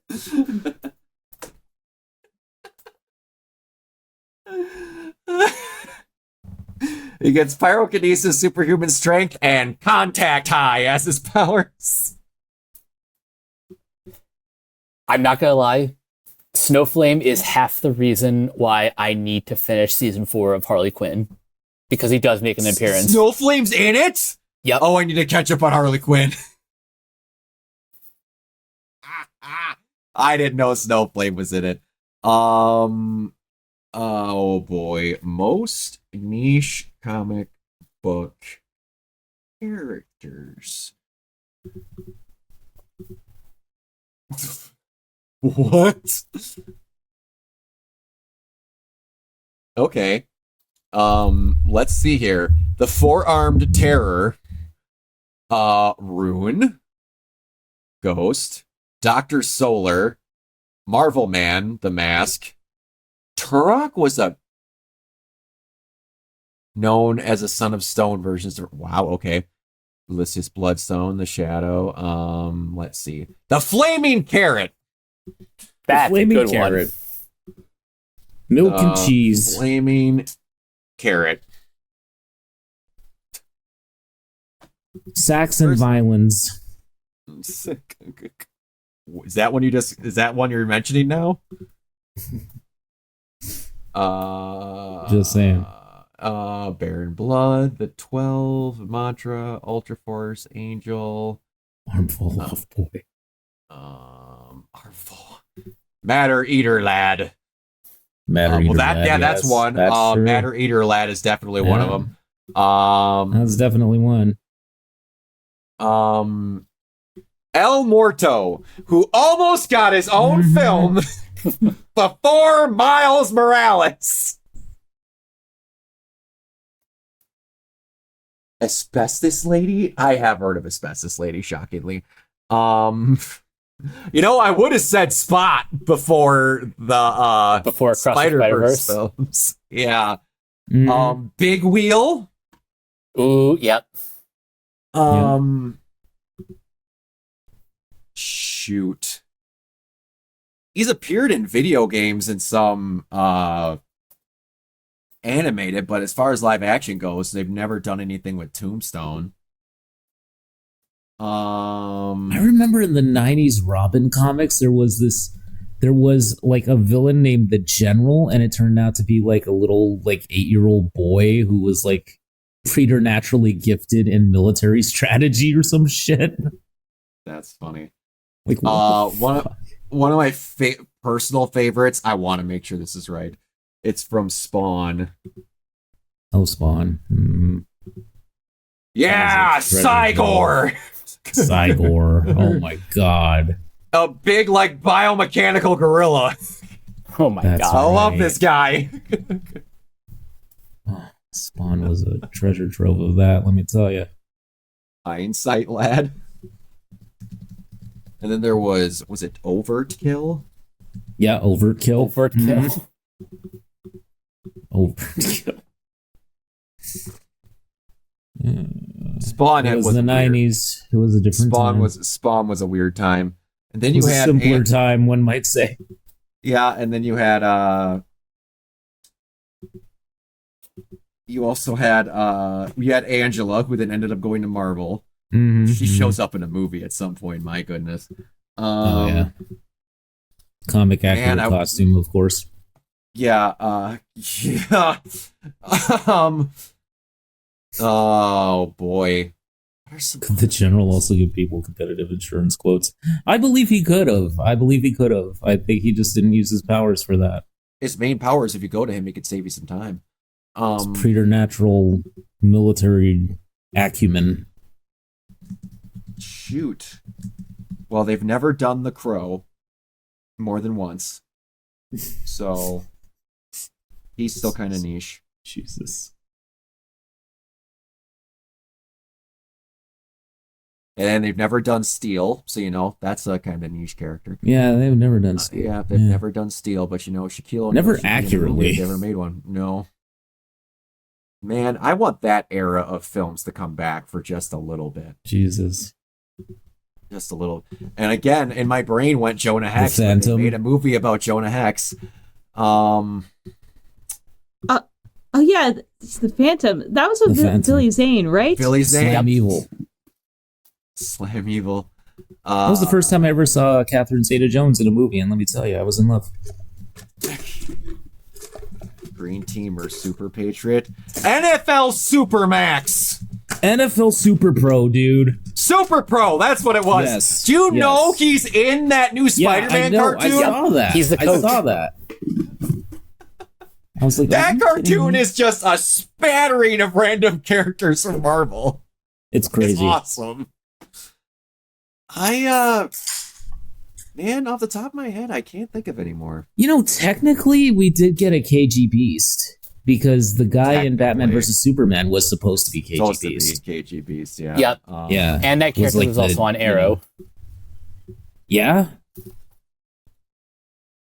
We technically got a Mazo on Arrow, even though that wasn't at all a Mazo. It was a ship. That's the Amazo. Right! They called it the Amazo. They called it the Amazo, yeah. Wow, I forgot about that part. What are some other ones? I know we've had some versions of Stephanie Brown, but I would like to see spoiler for real. Yep, and they've never done Cassandra Cain. They've never done Cassandra Cain ever. No, ever. We do not count not once. So, Not once. That would be great. Not ever. I know they've technically done Prometheus. Technically, yeah. But not the Grant Morrison called version. The character Prometheus. The character was awesome. But it's like you could have just made him someone else because that was not Prometheus. That was most definitely not Prometheus. No, they've done Vigilante twice now. They did him on Arrow. They did get Nissa. Peacemaker. Nissa Al Ghul. We did get Nissa. Nissa was pretty good. Yeah. We've got I met Talia. her. I met the actress. She was awesome. Nice.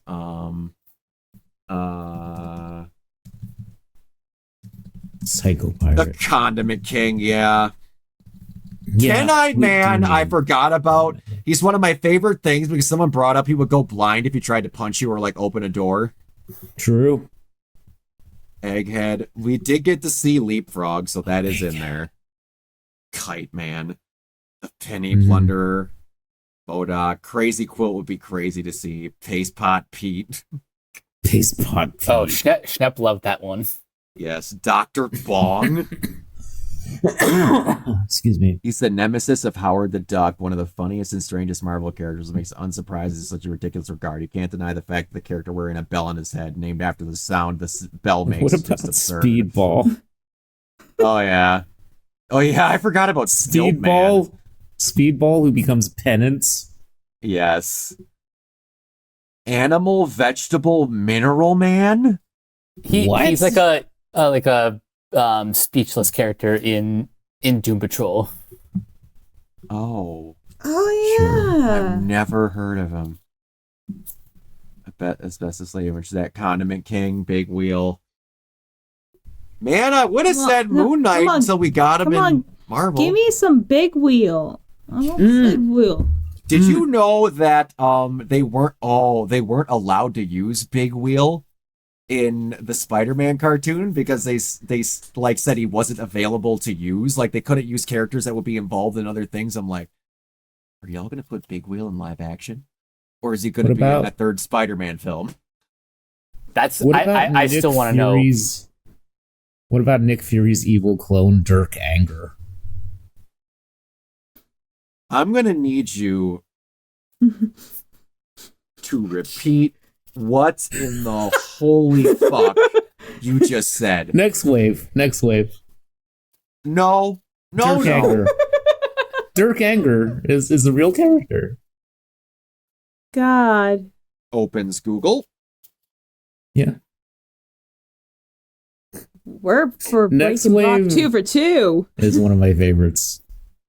Even though I know the writer is kind of verboten now, but Dirk the book itself Anger? was funny. Why does it sound like Verboten. Why does it sound like a porn star name?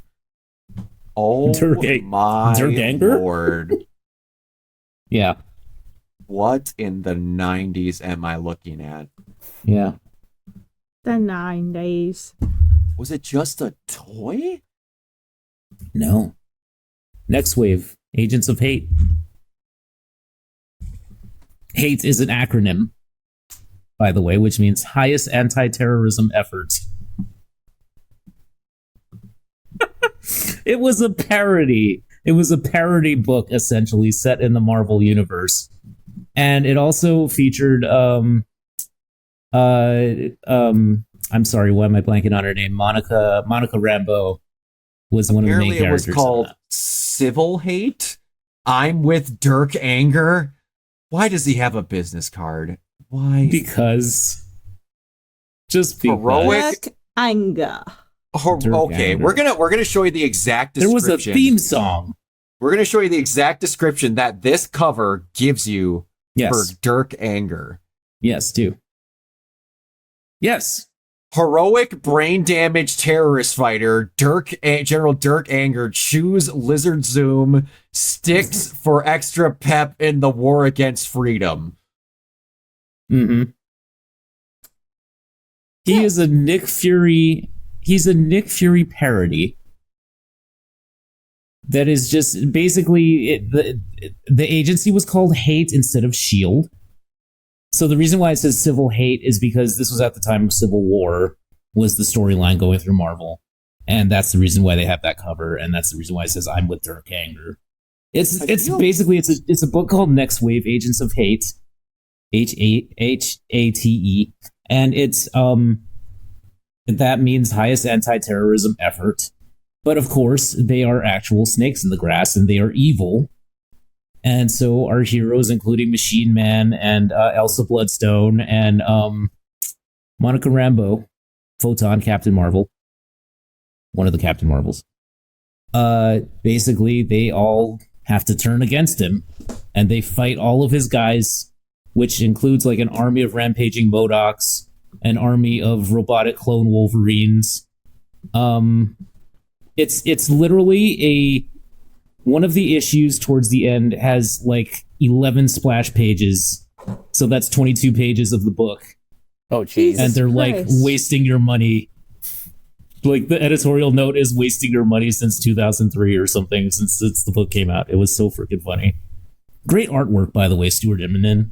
Just fantastic art, but like it is actually kind of hilarious. And one of my favorite books. And yes, that it's over the top, insane, crazy. The Beyond Corporation, that was what it was. They were actually so Hate, as they called themselves, basically the parody of Shield, is an arm of the Beyond Corporation, and the Beyond Corporation were basically evil. So all of our heroes were working for them, and when they found out, they went ballistic and just killed everybody and killed everything. I feel like I'm watching myself have a stroke from outside of my body. Yeah, you gotta look at it. Why does he have a Dragon Ball Z scanner? Just Because because. why wouldn't he, Brock? I mean, it's perfectly normal. You don't wear a face scanner and have a card that Why says does he have an Hate army on of it? robot Wolverines? Why does he have an And army it of seems evil legit to MODOKs? me. It seems normal. Like, I don't know, Brock. I think you're crazy. Why does he have? Why does he have a demonic bargain with a character called Rorkanu, who is not Dormammu? You know, Kiona, at the start of this, you told me you weren't going to find someone that was going to top Dogface Welder, and then you gave me Dirk Anger. I think we have a winner. I think it turned out that he was an evil clone of Nick Fury. I think they tried to really like make it work so that it was part of the Marvel Comics universe, and they really tried to make it like legitimately like he was an evil clone that just went crazy. It was an evil like life model decoy of Nick Fury or something that went crazy. Makes my head hurt. But it was hilarious. Also, that issue with the 22 split with the 11 splash pages was great. I mean, that's such a troll move. That's such a troll brilliant. move. I know. Kind of loved it. My head actually hurts. Why do you? All right. Well, There you go. yeah. They ever make a Dirk Anger in the MCU, then we know we're all fucked because he's got an army of cybernetic Wolverines, man. Ain't nobody living through that. All right. All the MODOKs you could want. I got more than enough. So with that, we're going to not talk about that anymore. Yeah. Next Wave. If you haven't read it, go read it. It's funny as fuck. Mike, where can everybody find you? You guys can find me on various social media sites at Captain K42. You can check out my quick thoughts on letterboxd.com/CoachK42. And you can follow Renegade Pop Culture on Facebook and Blue Sky at Renegade Pop Culture. You can also find us here on YouTube, Podchaser. Consider supporting our Patreon at patreon.com/Renegade Pop Culture. Listen to all of our podcasts on Spotify, Apple Podcasts, or wherever you listen. And last but not least, everything can be found at renegadepopculture.com. Need an escape? So do we. Bree. If you should choose, you can follow me at crazylemur.bsky social. I'm also on Instagram at lemurs01. Please check out Lay Crap, which I have on more platforms. You can watch that on YouTube, Spotify, Apple Podcasts, all the platforms. Absolutely, Kiana. One final note about Next Wave, by the way, is that they have a theme song, and one of the lyrics is, Dirk Anger is a crazy mamma jamma. He leads hate, dancing around in his pretty pink pajamas. Legitimate theme song, by the way, from Marvel Editorial. You can thank them for that. That's not me. That's Marvel. Anyway, you can find me on Blue Sky and Twitch at Neoplasmic. Also, you can find me on Instagram and Threads at Neoplasmic81 and on Twitter at Neoplasmic24. Poor Brock. Dear I'm sorry. God, you can find me everywhere at Organoid0, mainly on Twitch and YouTube. Speaking of my Twitch, if any of you are a fan or looking forward to Ghost of Yotei, I will be giving away a digital deluxe edition on my Twitch at the midnight release of the game. All you will need to be doing is watching and be subscribed. Once you're subscribed and you go in and you enter in a secret little code word, it'll throw you into an automatic raffle. After a while, that raffle will come to an end, probably an hour and a half or so into the stream, and then it'll automatically pick a winner. You have to be present to be there to win it. Otherwise, I will re-roll the entirety thing. I'm looking at you, Manny, if you watch this. Yeah, so yeah, there's that.